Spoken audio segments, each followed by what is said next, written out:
Welcome to the Hanley Effect, a podcast by the Hanley Foundation designed to educate, change minds, and save lives. Our goal is to inspire you, showcase our innovations, and change the conversation about addiction and mental health. Join us as we unravel stories of resilience, recovery, and hope. Hi, everybody, and welcome back to the Hanley Effect. I'm John Dyben. I'm Rachel Docekal. Dr. D, this is our moment for witty banter, which is always hilarious and awesome and super fun. I think so. And I want to get right actually into talking to our guests because I don't want to waste a second. Well, except for the fact that I just have to tell our listeners that our guest is from Texas. And right before we started, he said that he bleeds barbecue. That's the way. I want to bleed barbecue. I mean, listen, I'm just saying we need to invest in more, grills at Hanley. We do. Okay. we do. Our guest today is Michael Molthan, and we're just going to call him The Rock, M2 The Rock. and we're going to let Michael really tell about his story. But, Michael's a man who has worked in real estate in Texas, which that right there says a lot about a person. Mm-hmm. But Michael is also a person who has been dedicating a lot of his life to recovery and to helping people understand and find recovery. And he's got a unique picture. And so we're really thrilled to have you on here. Michael, we just want to say welcome and thank you for being here today. Thank y'all so much. And wow, what great energy. I can just feel the spirit, just right through the camera with both of y'all. And I'm so grateful I bleed blood and barbecue today. I used to bleed opiates, alcohol, and just pure pain and suffering, and that's what the past was like. But yes, I have by default and by the grace of God have committed my entire life to helping others through my story and through seeing life today through an entirely different perspective other than mine, right? Well, I would love to hear that, as much as you can about, first of all, what does your life look like now? You're really involved, in your community and your work and share a little bit about what you do and what your life looks like. But then I'd love to hear about your journey. What got you here to where you are today? Well, people who follow me, and obviously y'all been checking me out and following what I do. My whole life I lived this double life. I was seeking visible things to try to fix my invisible problems my entire life. And because of great people like the two of y'all and professionals that today I realize that I was literally trying to ease the pain and suffering from unresolved trauma. And today my focus is to stop focusing on addiction, but focus on why the addiction. And the addiction for me was a result of unresolved real life trauma. And, it's amazing because what we do, and I say we, the three of us, and many people who do what we do, this is hard. This is really hard. I mean, when I was 10 years old, I didn't dream about being a speaker, having my own show and all this stuff, trying to help drug addicts and alcoholics. I wanted to be the quarterback for the Dallas Cowboys. I wanted to be a fireman. I wanted to be a policeman. Maybe today I don't want to be a quarterback for the Dallas Cowboys, but that's a whole other topic. I thought it, but I didn't say it. So I'm glad you said it. But I do bleed blue too. I bleed a lot of things, I guess. That's kind of the hashtag for the show. But like just this morning, and is that when I share, I'm transparent, I'm vulnerable, I'm my true authentic self, because that's what helps people, right? Yeah. Using the I statements, my personal relationship. So just this morning, Monday morning, waking up, I was like, oh man, we got to do this again. What am I going to do? And then out of the clear blue, my phone reminder goes off and says, you had the Hanley Effect podcast in 15 minutes. I'm like, what? And so I call Rachel. I'm like going, is this real? Because I've had some people like trolls, like get in my calendar and they put in like to be on a podcast. And it was it was a scam. So and so I just couldn't put it together because you know why I couldn't put it together? Really, this is what it's all about. Is because I was thinking about me this morning. Oh, what am I going to? Oh, I got to go hit this again today. And so I thank y'all so much for this because we've been doing this for 5 minutes and 11 seconds. And for 5 minutes and 11 seconds, it's put me in the safest place in the world. And that's right here, right now in the present moment, because right now I'm serving and giving to y'all and giving to your listeners. And I feel good again. I'm back.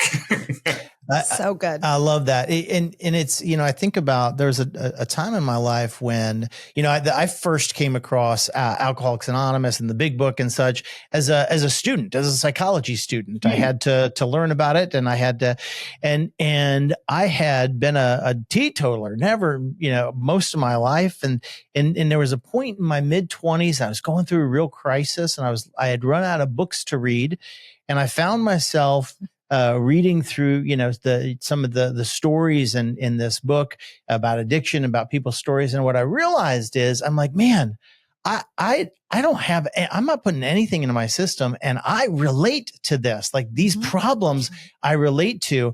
And I've one of your messages that I've been seeing as I've been trolling you a little bit is you have this concept that the problems of addiction are a little bit more universal maybe than people think. And the solutions are not just the kind of, the solutions are good for people struggling with all sorts of issues. That's so good what you just said. That gave me goosebumps because that's my passion. That's my mission, is that everyone is an addict. To remove this label and this stigma, because so many people like myself, I had a hard time. I knew deep within that I had a problem. I knew I had a problem with chemicals, but especially back then, it's getting better. Praise God. It's getting better. But back then it was like leprosy. You didn't want to say you had mental health problems, or you didn't want to say you were a drug addict or an alcoholic, because automatically you think of the $2 needle junkie sitting underneath the bridge. Right. Well, today, my message is the only difference between me and the man underneath the bridge, who I became.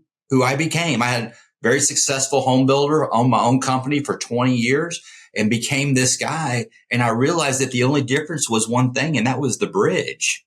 And so I've really shut my brain down and listened to the universe and my God of my understanding and my faith, is that we're all addicts. So with that said, what is addiction? Okay. And you talked about the big book of Alcoholics Anonymous, and they are, their foundation is it's a spiritual program, not a religious program. And so I started thinking about it, and the definition of addiction is simply this. Addiction is the street name for spiritual stronghold. Okay. That kind of felt good. All right. So spiritual stronghold. So I broke it down. Addiction is it's a person. It's a place. It's a thing. And here's the scary one, or a thought that has become my source. So with that said, let me repeat. Addiction is a person, place, thing, or a thought that has become my source. Wow. So with that said, is we're all addicts. We are all seeking on a daily basis visible things to try to fix my invisible problems. Okay. So with that said, when I'm awake, I'm in full blown relapse. Okay. But here's recovery. And here's what I guarantee you, my research with y'all at the Hanley Effect is that recovery is recognizing these behaviors when I'm doing that. Okay. Is recognizing it, going, okay, wait a minute. Why do I want to go buy a blue shirt with a white piping zip up? Why do I want to go buy another one? Well, because I want to change the way I felt. I don't need one. I have one.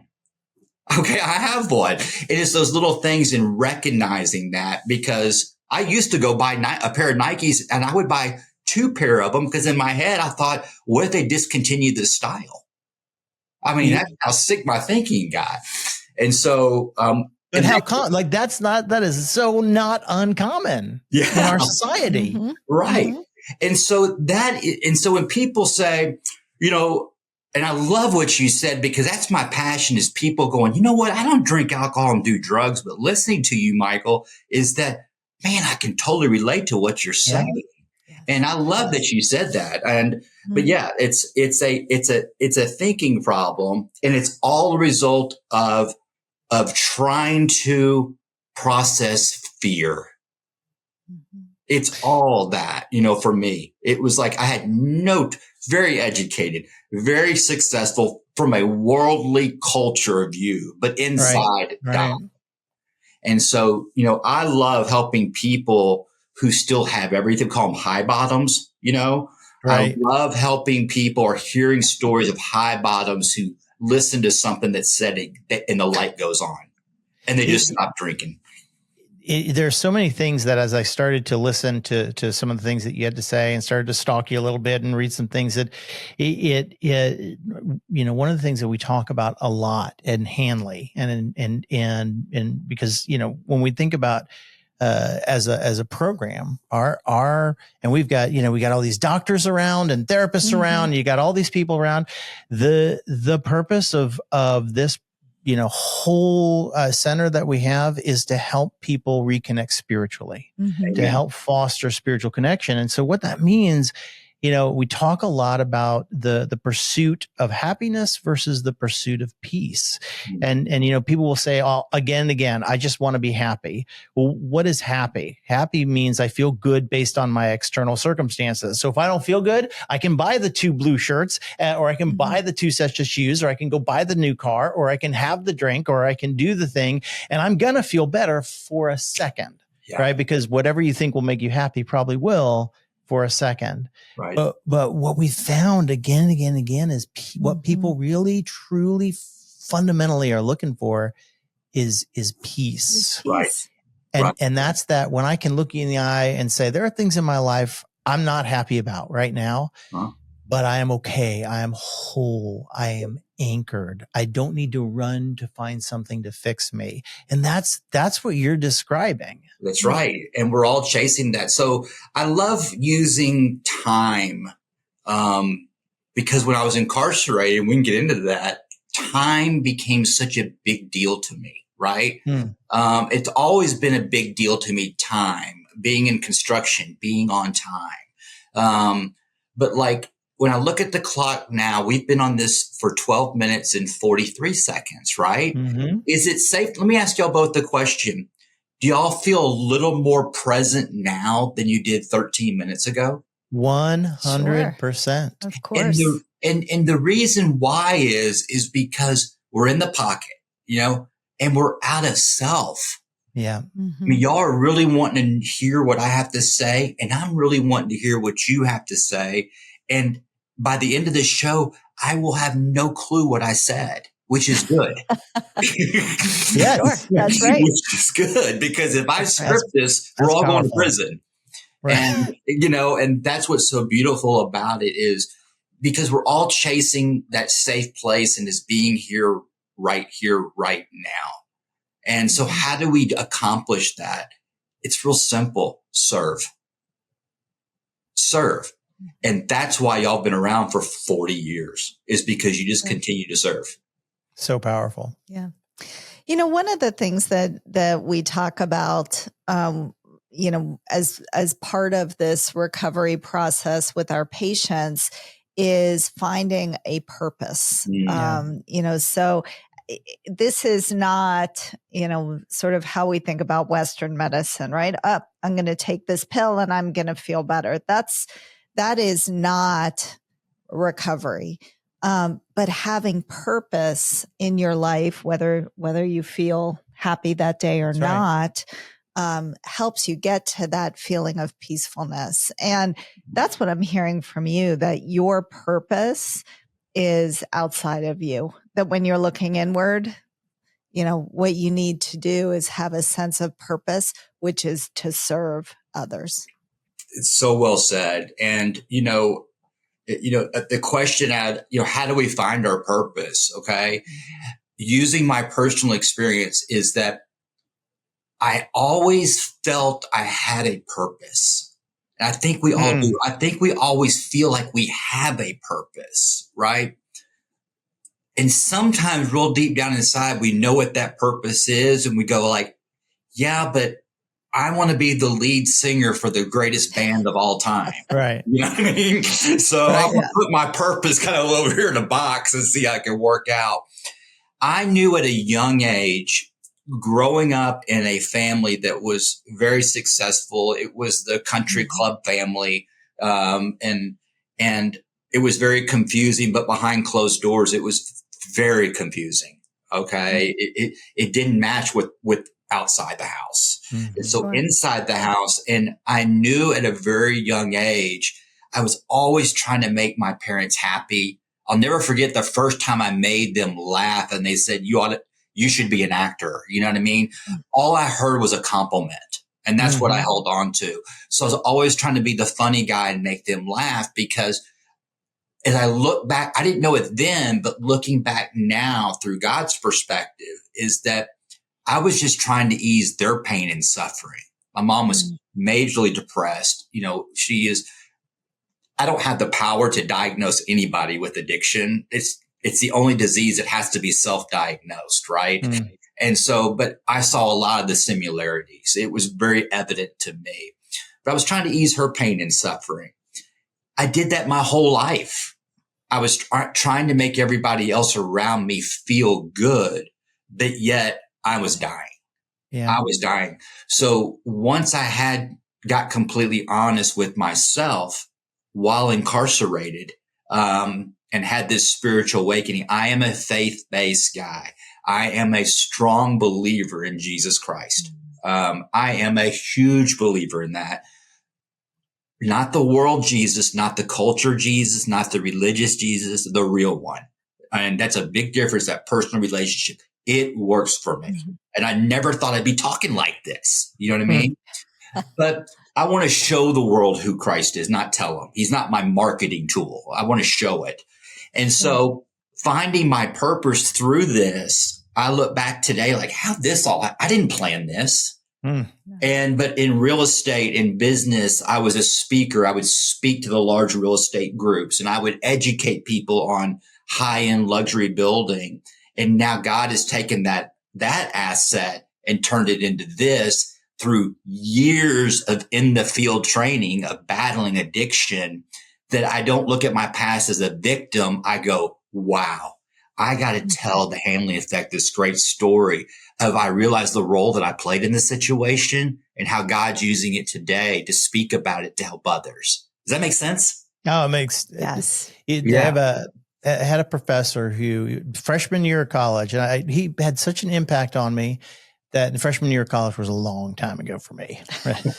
But you do have white hair. Yeah, it's true. Last year, I tracked him down. I found him, and he's actually out in Texas. And I tracked him down, and decades later, told him how much he meant to me, and there were certain things that he taught me. And the one thing that he taught me is he said that to this day, decades later, and he reminded me on the phone last year when I talked to him, and it just brought me to tears. God wastes nothing. No.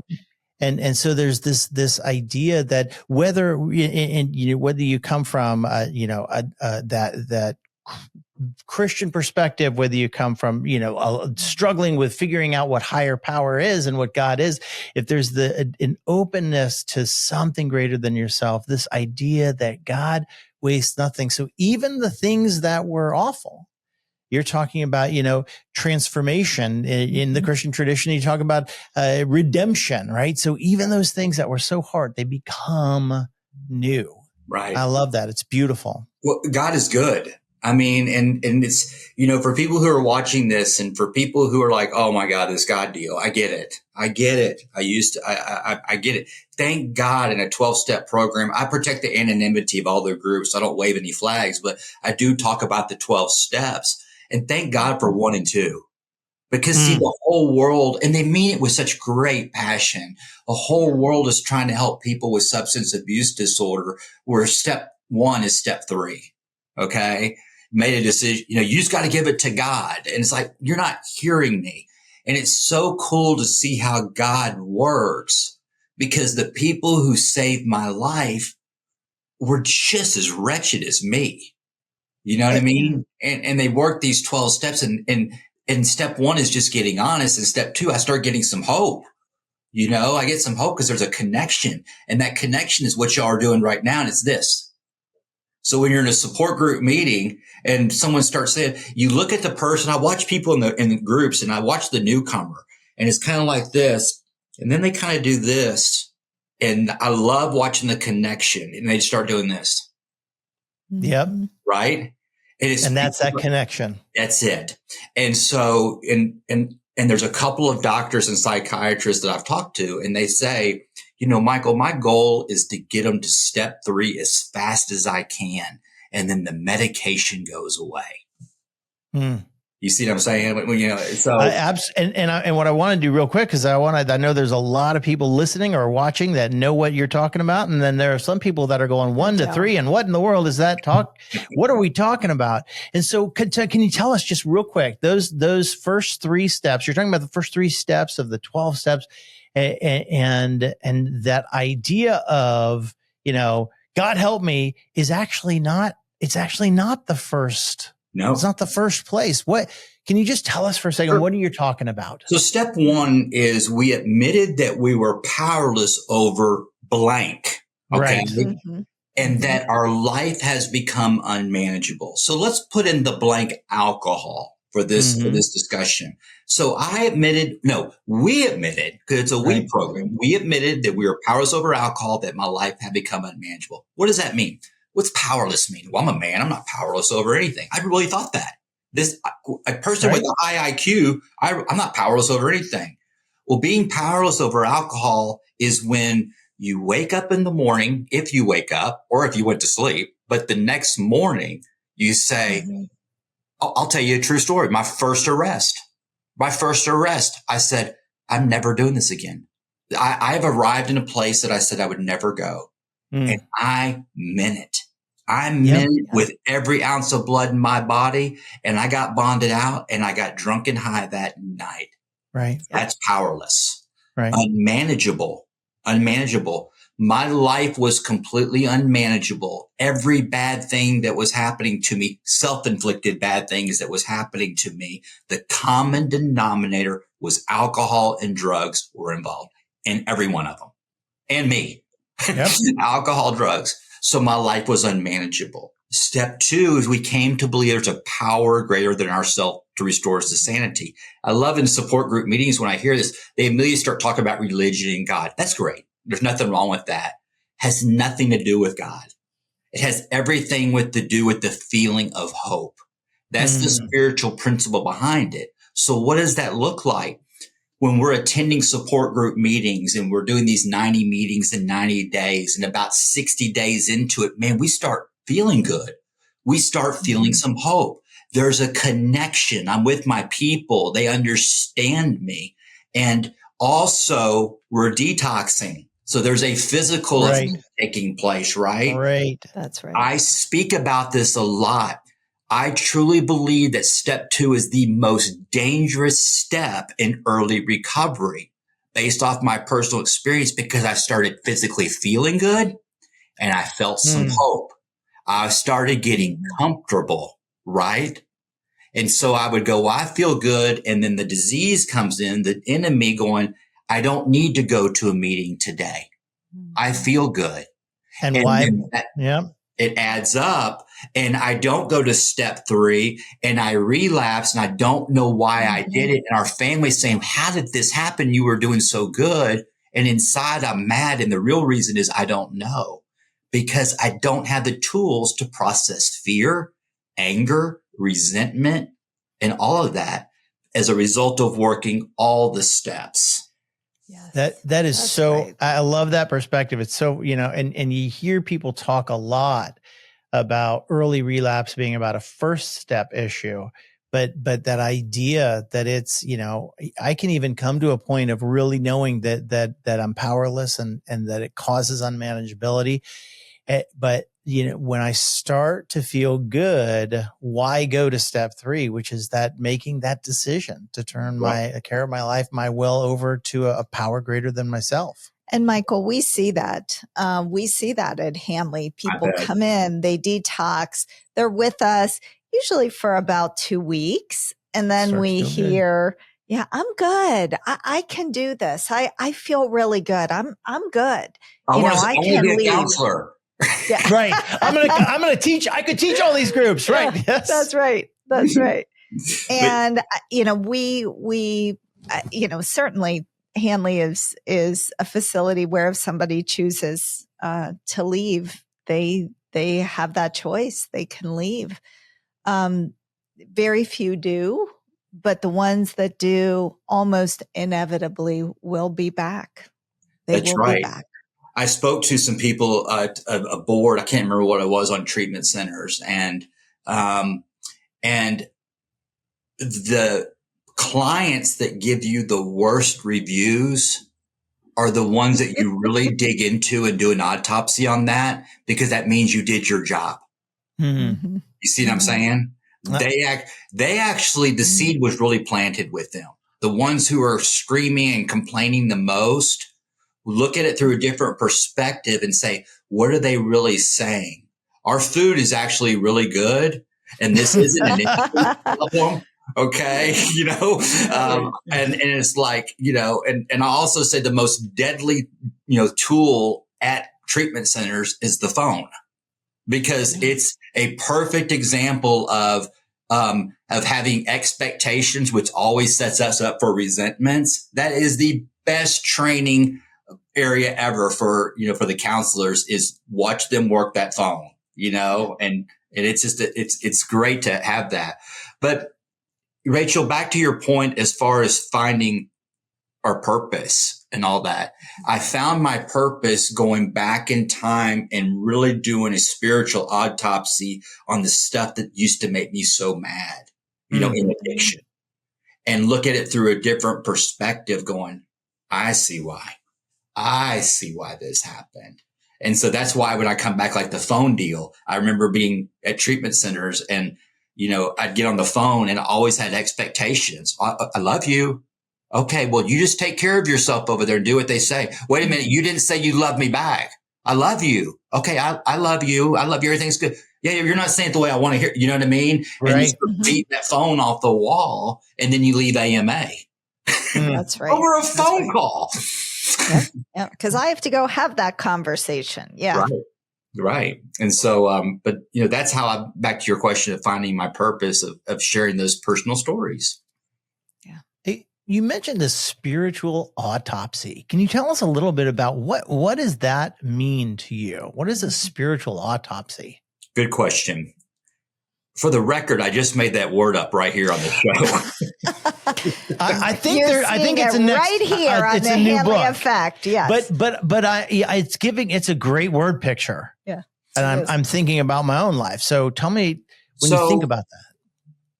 The homes that I used to build were real. The air was real thin. I mean, I built these huge, complicated projects, and in construction, you learn by mistakes, and it costs money. And so after a project would get done, I'd go back in my head and I would review and learn from it, not to make that mistake again.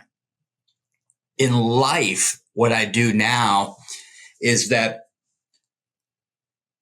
looking at past trauma, working a program of recovering, and having a great sponsor and a mentor and a team around me, I have this luxury to go back in the things that happened to me that were not okay.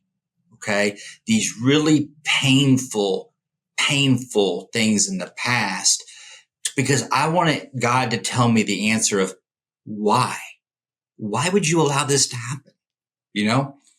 And when I do that, I go, wow, I see why, because I get to use that experience to share with others this story that I had. It's like me telling a story about a great movie I just saw. You know what I mean? Mm-hmm. but I get to share it not as a victim, but as a victor.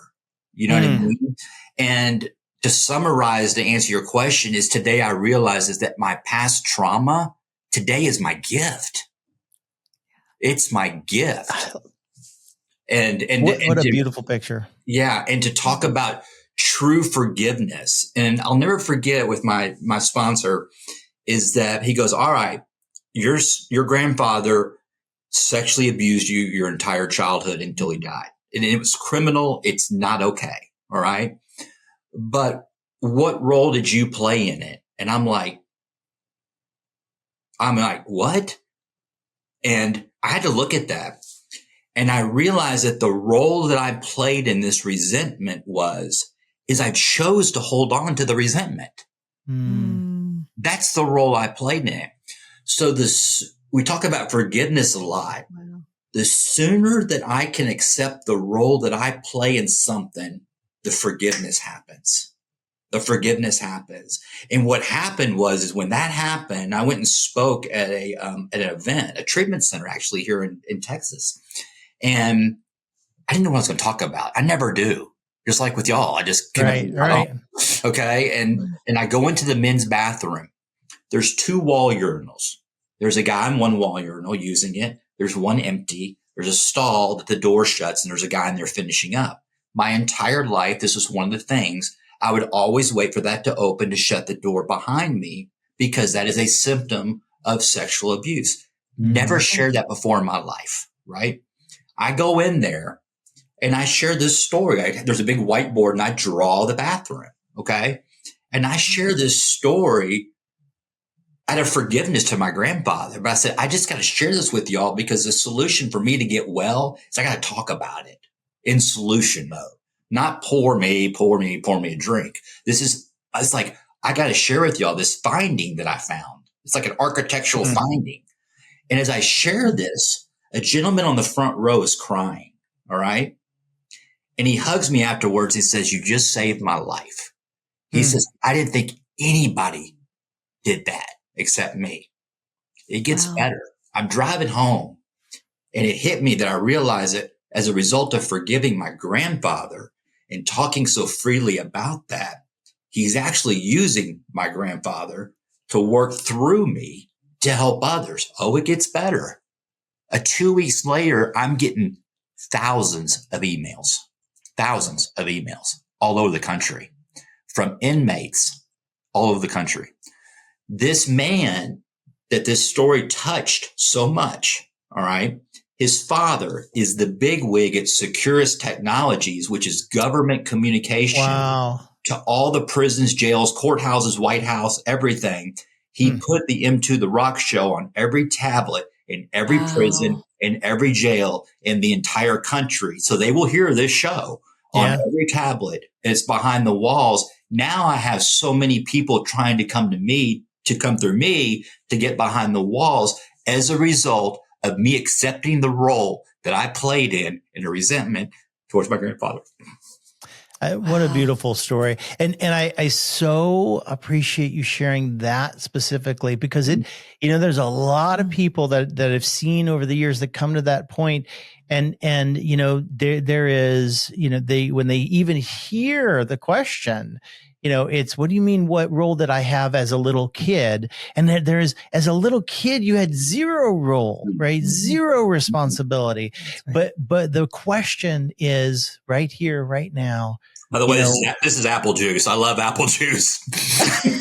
Listen, for those that are watching, I'm glad I didn't even think about it, but I'm glad you said that. It's like drinking scotch. It's apple juice. I mean, that would be some next level stuff. I'm healed.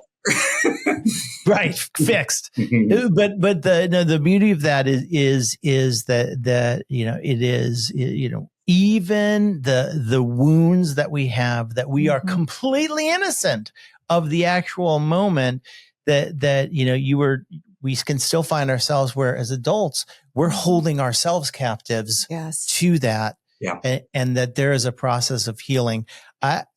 Thank you so much for sharing that, Michael. Thank you. Yeah. And that's so Rachel, back to what my purpose is. I just share with you my purpose. My purpose is being vulnerable.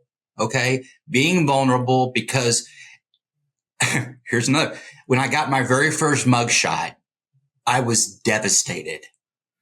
26 mugshots later. Okay. 26 mugshots later, now looking at it through God's perspective and not mine, it's now my marketing tool. It's not my marketing tool. It's just, it is. I love that. God wastes nothing. Yes. He wins at everything. He trumps everybody. He trumps Satan every single day. Yeah. Well, it is my job. I'm the guy who's supposed to let us know when we're coming to the end and we have to start wrapping things up, and we're there. I really hope you'll come visit us. I'd love to, Michael, just to see you and spend time with you. Hanley. We sit on 10 acres of botanical gardens in Palm Beach County. It is beautiful, and the grounds are sacred. They truly are. It is a healing place that we would love to have you. Visit. This. If you will, after this show, you text me some dates. The next 2 months is perfect timing for my fiance and I. I can't travel. She's got to come with me if that's okay. Great. I love it. Great. Come on. But come on. We would love, we can leave this afternoon. That's how flexible we are the next 2 months. So I love it. Fantastic. We're going to make it happen. Love your spirit. And we love to take the last minute to give you the last minute and think about there are people who are struggling that listen to this, people who are in recovery, people who are recovered, people who are professionals and non-professionals, a wide range of people. And I just like thinking about them. What is one thing that you would like to leave our audience with from you today? It's real simple. It's 3 words, and it's, I don't know. It's okay to say, I don't know. I don't know why I drink. I don't know why I do drugs. If your family members or whoever are like, why do you do this? Why do you do drugs? Why do you drink? Why do you get angry all the time? Why are you depressed? What can we do to help? The answer is, I don't know. And then call the Hanley Effect. And I mean, I've never done that before. I had this gift as a result of trauma. I could read people real quick because I'd never let anybody close to me. Today, it's my asset, and I can read things real quick by the feeling of the spirit. I feel the 2 of y'all. I mean, call the Hanley Effect. Call someone and just reach out and say, I don't know. I don't know. I don't know why I do the things I do. And that person would go, I promise you that person is going to go, I can relate. I love it. So good. Michael, thank you so much for that. And thank you for was amazing. All of this time. So grateful to have you here. Dr. D, this has been a blast. Thank you for being here and letting me be with you. Dr. D, this was great. This was great. And then for everybody who's listening or watching, we want to thank you. And we will see you next time on The Hanley Effect. Bye, everyone. Thank you for joining us for The Hanley Effect. To learn more about our programs, visit hanleyfoundation.org or call 844-502-4673.